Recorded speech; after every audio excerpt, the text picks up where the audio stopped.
네, 오늘은 슬기로운 교회생활 5번째 시간입니다. 달인편, 슬기로운 교회생활 5번째 달인편 시간입니다.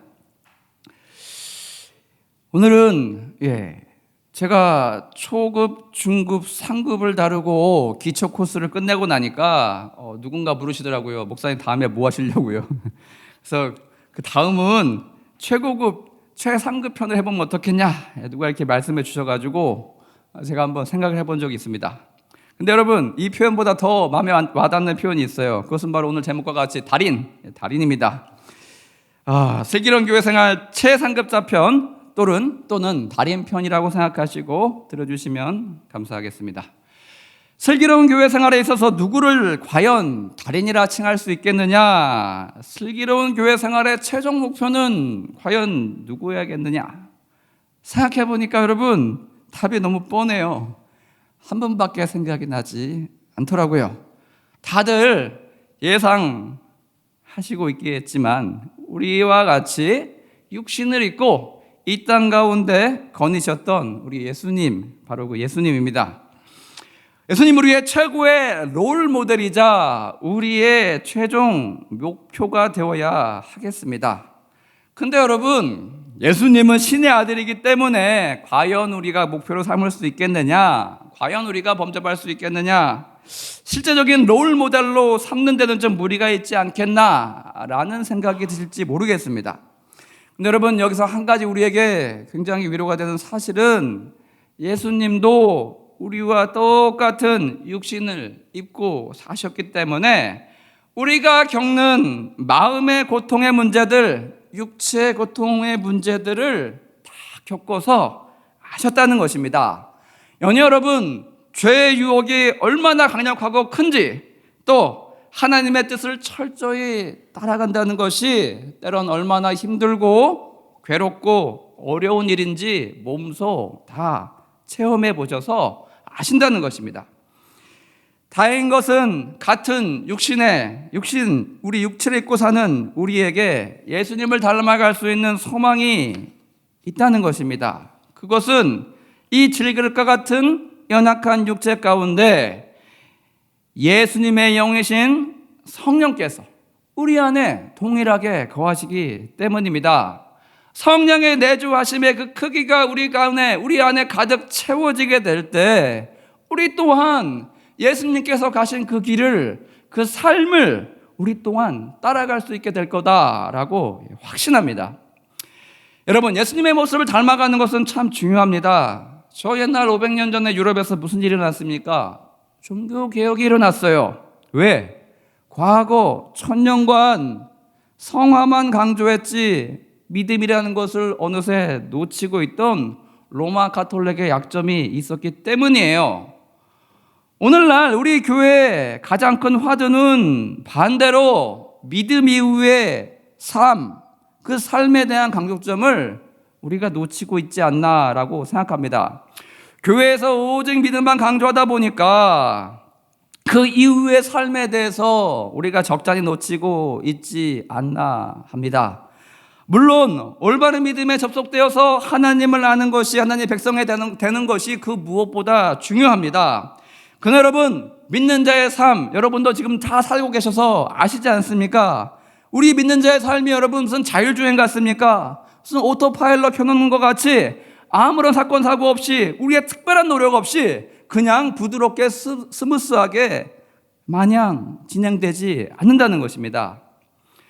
때로 우리는 이렇게 느낍니다. 우리 안에 성령께서 들어와 사시고 그분께서 우리 인생을 이끌고 가시고 우리 인생의 운전대를 붙잡고 계시는데 어찌해서 우리 삶에 수많은 문제들이 끊이지 않고 계속해서 발생하고 있는지, 또 내 자신은 예수님 믿기 전에 그 과거의 연약한 습관들, 죄된 그 습관에 여전히 매여서 왜 죄의 종노릇을 여전히 하고 있는지, 이런 우리의 모습을 볼 때마다 우리는 사도 바울과 같은 탄식이 나온다는 것입니다. 오라, 나는 곤고한 자로다. 내 안에 사망의 법과 생명의 법이 서로 싸우고 있구나. 이렇게 여러분 한탄할 수밖에 없다는 것입니다. 따라서 여러분, 슬기로운 교회 생활 최상급자, 달인에 이르기를 원하는 그 사람들에게는 굳건하여서 결코 흔들리지 않는 믿음의 기초를 단단하게 잡아주는 기독교 강요도 필요하고요. 그 이후에 삶에 대해서 다루고 있는 철로역정과 같이 믿고 난 이후에 여러 가지 벌어지는 그 시험들을 어떻게 성령의 지혜로 이겨내가는지 그 지혜, 그 스토리도 필요하다 하겠습니다.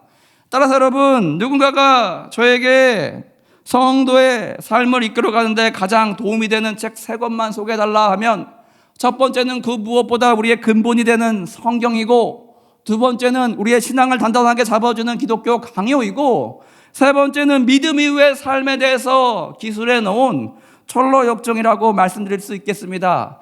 이 3권의 책만 반복해서 계속해서 읽어보라, 그렇게 권해드리고 싶다는 것입니다.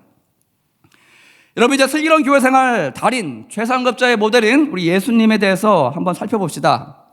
복음서를 보면 여러분, 예수님의 탄생 기사로 시작합니다. 아기일 때 모세와 같이 당시 최고의 권력에 의해서 죽임당한 그런 위기 가운데 놓이게 되셨습니다. 하지만 이집트로 피난 가셔서 다행히 목숨은 건지시게 됩니다.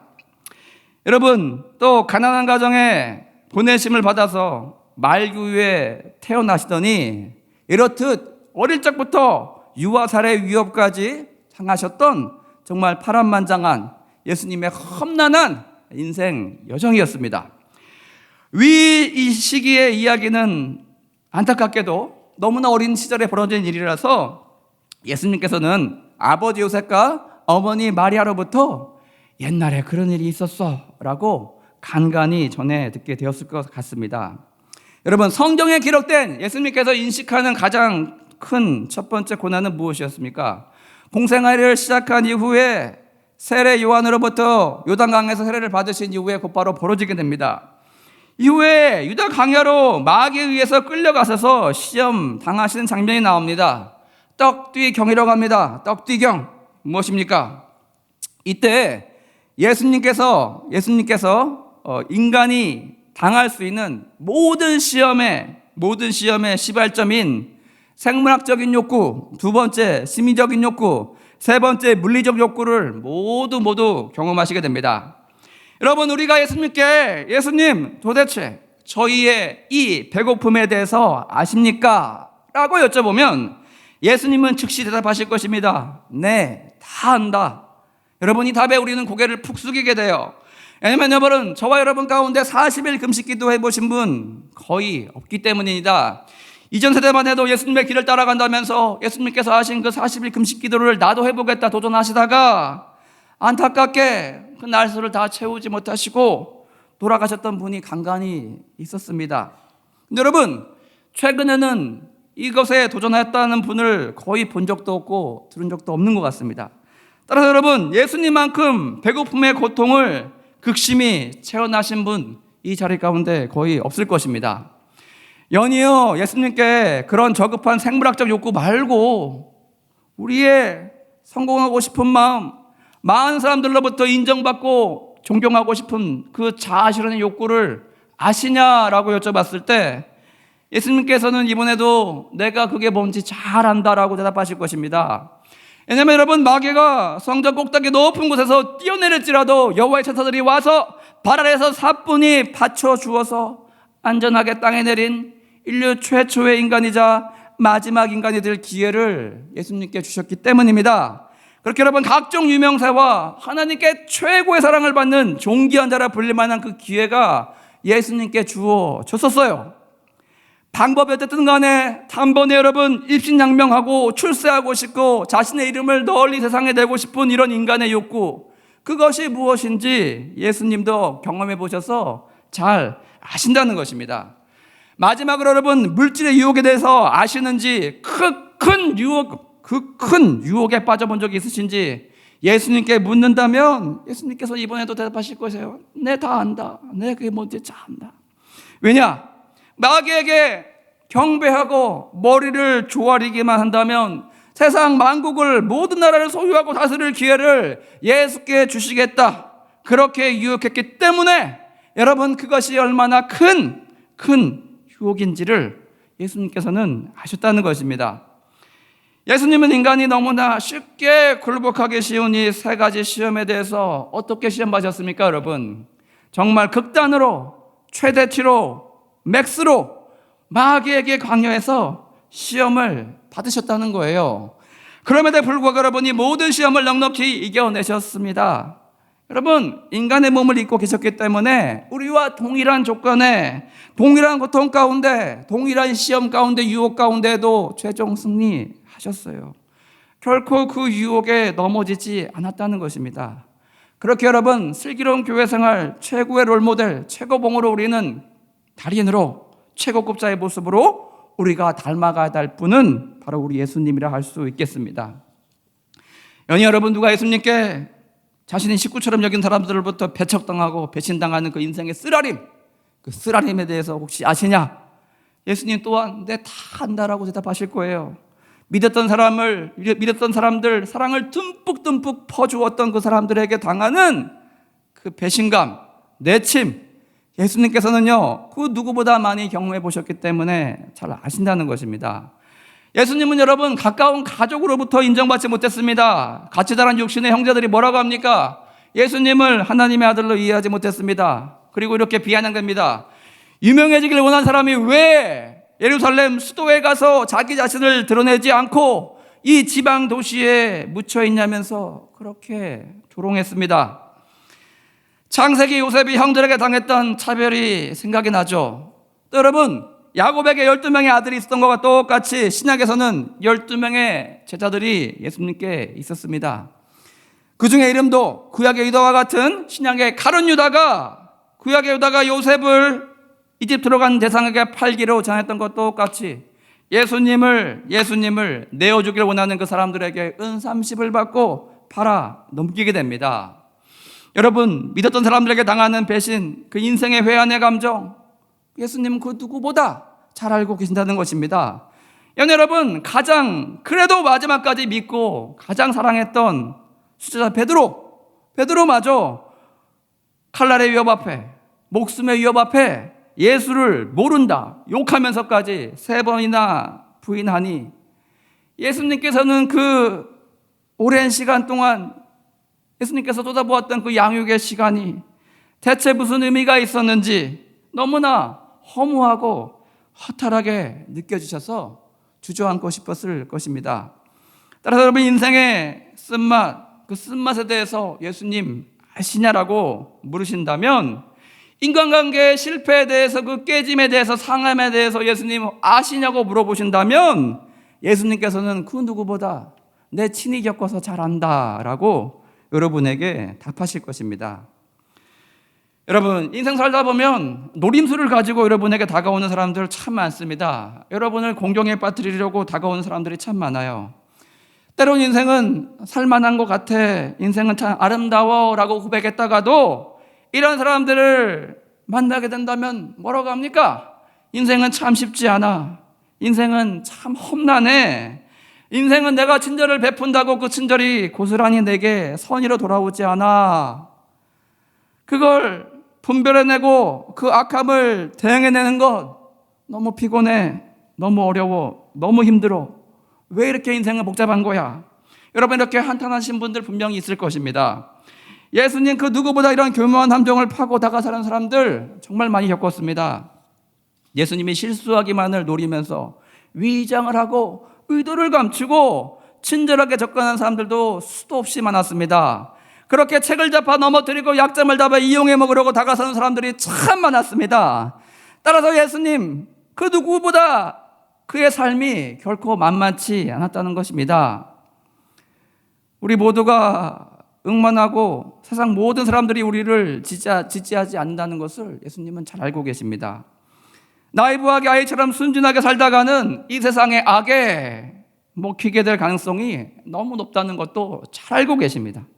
그래서 여러분, 예수님께서 우리에게 뭐라 하셨습니까? 이 거친 세상을 살아갈 때 모든 위험을 분별해내고 성령의 지혜로 잘 물리쳐내려면 너희들은 뱀처럼 지혜롭고 비둘기처럼 순결하라 라고 그렇게 우리에게 조언해 주셨다는 것입니다. 나아가 예수님께서는요, 불의에 굴하지 않고 자신의 사명을 위해서 목소리를 내야 할 때 그 어려움을 담대하게 통과해냈다는 것입니다. 예수님의 사촌 세례 요한이 어쩌다가 죽임을 당하게 됩니까? 헤롯 왕이 결혼 문제를 공론화해서 비난하다가 옥에 갇히게 됩니다. 그리고 여러분 결국 형정의 이슬로 목이 잘려 나가게 되었다는 것입니다. 예수님도 비슷한 경우를 많이 당했어요. 비슷한 위협 가운데 많이 놓였습니다. 가나마다 잡혀온 여인들에 의해서 손에 돌을 들고 곧 내려칠 것 같은 살기가 등등한 사람들에 그렇게 둘러싸여 있음에도 불구하고 예수님께서는 뭐라고 하셨습니까? 너희 중에 죄 없는 자가 먼저 손을 들어 돌로 치라라고 그렇게 당당히 선포하셨다는 것입니다. 안식일에 손 많은 사람들을 고치는 것을 보고 율법을 어겼다 책잡으려 했던 바리새인과 서기관들을 향해서는 뭐라고 선포하십니까? 안식일에 너희가 부리는 소가 말이 노새가 구덩이에 빠졌을지라도 너희는 건져낼 것이지 않냐라면서 이 오랫동안 질병으로 고통당해온 이 하나님의 자녀를 내가 고침으로 건져내고 구해주는 것이 무슨 문제가 있냐라고 맞서 싸우셨다는 것입니다.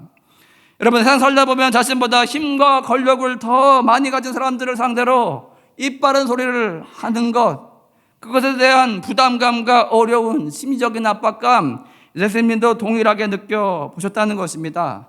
하지만 예수님께서는요 하나님께 주신 그 용기로 분명히 떨쳐 일어나서 세상의 부당한 처사와 압박에 결코 굴하지 않으셨다는 것입니다. 여러분 예수님은 무시당하는 기분은 아십니까? 침뱉음 당하는 심적 굴욕과 뺨을 맞고 채찍을 맞는 그 굴욕 경험해 보셨냐라고 여러분이 묻게 된다면 예수님 그 또한 내가 잘한다라고 이렇게 말씀하실 것입니다. 여러분 우리는 때론 살면서 우리가 원치 않은 위치에 세워질 때가 너무나 많아요. 우리를 부끄러운 자리 가운데 세우고 우리를 조롱하는 자들이 종종 있다는 것입니다. 때론 여러분 굴욕과 모욕의 자리에 우리가 그저 서서 버텨내야 할 때가 있다는 것입니다. 이때 여러분 심리적인 자아가 죽음을 맞는 것과 같은 그런 엄청난 부끄러움이 찾아올 때가 있습니다. 여러분 물리적으로 육체적으로 폭행을 당해 멍이 들고 몸에 상해를 입는 경우 살다 보면 원치 않게 종종 당하게 됩니다. 그 굴욕감과 그 수치감, 그 아픔에 대해서 예수님 혹시 아시냐고 여쭤본다면 예수님은 그 누구보다 잘 안다. 내가 너희들의 그 기분을 잘 안다라고 그렇게 대답해 주실 것입니다. 여러분 마지막으로 예수님께서는 하나님께 겟세마네 동산에서 아버지께 간절히 기도하셨어요. 하나님의 뜻과 예수님의 원함이 그러나 일치하지 않았어요. 땀방울이 핏방울로 맺혀서 떨어질 때까지 그렇게 간절히 기도하셨지만 예수님의 원함이 결코 받아들여지지 않았습니다. 예수님께 우리의 간절한 기도 제목이 이루어지지 않고 정반대로 우리 현상 가운데 우리 인생 가운데 정반대의 일들이 벌어지게 될 때 예수님 그 기분을 아시냐고 그렇게 물으신다면 예수님 그 또한 네 잘 안다라고 대답해 주실 것입니다.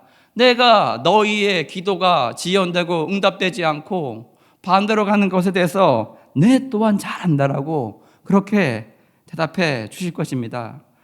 첫 번째 기도는 뭐였어요? 아버지 할 수만 있으면 이 십자가를 지지 않게 달라는 그런 간청이었습니다. 그러나 하나님의 뜻과 예수님의 뜻이 계속해서 정면으로 부딪히자 두 번째 기도에 예수님은 어떻게 하십니까? 자신의 원함이 산상조각 나는 것을 받아들이게 되었다는 것입니다. 그리고 이렇게 고백합니다. 나의 원대로 마옵시고 아버지의 뜻이 이루어지기를 원하나이다. 아버지에 대한 섭섭한 마음을 접고 이런 고백을 드렸다는 것입니다. 마지막 나아갈 때 어떻게 기도하셨습니까? 앞에 아버지의 뜻이 자기 삶 가운데 이루어지기를 허합니다. 그렇게 해 주십시오. 마지못해 따라가는 것이 아니라 하나님의 뜻이 내 인생 가운데 분명히 적극적으로 이루어지길 원한다라는 결심, 결단을 가지고 하나님 앞에 나가서 기도를 드렸다는 것입니다. 흔들리지 않는 의지를 달라고, 내 뜻이 이루어지지 않아도 아버지에 대한 실망감을 표하지 않는, 아버지에 대한 믿음을 버리지 않는 내 자신이 되게 해달라고, 이 고통의 잔을 다 끝까지 마실 수 있는 힘과 인내와 용기와 믿음을 달라고 그렇게 여러분 간절히 기도하면서 나아가셨다는 것입니다. 이와 같이 예수님께 우리의 뜻이 하나님께 받아들이지 않고 다른 결론, 다른 결말로 이끌어 가시는 하나님의 인도하심을 경험해 보셨냐라고, 그 실망감에 대해서 아시냐라고 우리가 여쭤보게 된다면 예수님은 우리에게 이렇게 말씀하실 것입니다. 다 때론 이해되지 않더라도, 때론 하나님이 이끄시는 그 길이 무엇인지 모를지라도, 어두운 가운데도 우리를 인도하실지라도 하나님을 신뢰하고 걸어갔던 그 믿음의 발자국을 너희도 나와 같이 걸어가길 원하신다, 그렇게 말씀해 주실 것입니다. 오늘의 말씀 정리하겠습니다. 오늘은 슬기로운 교회생활 최상급자 편, 달인편을 다뤄보았습니다. 우리의 신앙 모델은 누가 되어야 됩니까? 예수님이 되셔야 됩니다. 그분을 따라가기에 합당한 것은 예수께서 우리의 모든 어려움들을 친히 인간의 몸을 입고 살아내셨기 때문입니다. 인간이 느끼는 한계 상황 속에서, 모든 위협 속에서 예수님은 우리가 어떤 길을 선택하고 어떤 길을 가야 하는지 말로만 가르치고 지시하고 안내해 주신 것이 아니라 본인의 삶을 통해서 실질적으로 우리에게 보여주셨다는 것입니다. 성화의 삶을 살아가는 자들이 걸어가야 할 그 길을 우리에게 제시해 주었어요. 육체의 욕구, 심리적인 욕심, 물질의 유혹을 말씀으로 그렇게 이겨내셨고, 쓰라린 배신감을 용서함으로 그렇게 이겨내셨다는 것입니다. 교묘한 대적의 수법을 성령의 능력으로 지혜로 간파하셨고, 권력으로 권세로 윽박지르고 입을 열지 못하게 압박한 자들에게 용기를 내셔서 진리와 정의를 붙들고 당당히 맞서 싸우셨다는 것입니다. 또한 그 누구보다 심적인 모욕과 육체적인 상해를 많이 당하셨습니다. 고초를 많이 당하셨습니다. 마지막으로 우리의 기도와 다른, 우리와 우리의 원함과 다른 쪽으로 인도하시는 하나님의 그 뜻에 자신을 굴복시키시고, 그 길이 비록 원치 않으시고 험난해 보이고 너무나 어려운 길이 펼쳐져 있을지라도 믿음으로 아버지께서 인도하시는 그 길을 믿음으로 담대하게 걸어가셨다는 것입니다. 즉, 자신의 원함과 하나님의 뜻이 충돌하자 자신의 원함을 뒤로 내어버리고 하나님의 뜻이 이루어지기를, 얼마든지 자신 삶 가운데 이루어지기를 그렇게 원하셨다는 것입니다. 여러분, 마지못해서가 아니라 하나님의 뜻대로 모두 살아내기를 적극적으로 결심하시면서 십자가를 향해서, 그 고난의 잔을 향해서 묵묵히 걸어가셨습니다. 한마디로 여러분, 예수님의 삶은 우리가 경험할 수 있는, 삶에서 경험할 수 있는 유혹의 치사량, 그리고 심적, 육적 아픔의 최대치까지, 그 한계치까지 그 모두를 경험하시고 그 이후에야 하늘나라로 승천하셨다는 것입니다. 지금은 가수에서 목사님이 되신 조화문 씨가 계십니다. 그분이 신앙 고백적인 노래를 불렀던 것이 생각이 납니다. 내 아픔 아시는 당신께 내 모든 삶 드려요. 내 아픔을 친히 아시는 당신께 내 삶에 일어나는 모든 것들을 드리고 의지하고 의논하고 싶습니다, 라는 그런 신앙 고백이 아니겠습니까? 여러분, 이 노래 가사처럼 예수님께서는 저와 여러분의 슬픔과 우리가 겪는 모든 질고를 다 아시기에 우리를 위해서 얼마든지 친히 하나님 아버지 옆에서 우리를 위해 중보해 줄 수 있다는 것입니다. 이 사실을 여러분 깊이 위로받으시고, 오늘 우리가 같이 읽은 베드로전서 2장 21절에 이 말씀과 같이, 이를 위하여 너희가 부르심을 받았으니 그리스도도 너희를 위하여 고난을 받으사 너희에게 본을 끼쳐 그 자취를 따라오게 하셨느니라. 너희를 위하여 고난을 받으사 너희에게 본을 끼쳐서 그 자취를 따라오게 하셨다라는 이 말씀을 기억하시면서 이 거친 세상, 슬기로운 교회 생활에 달인이셨던 우리 예수님의 그 모습, 그 형상을 온전히 닮아가는 저와 여러분의 삶 되시길 축복드립니다. 다 같이 그 어떤 문제도 찬양하시겠습니다.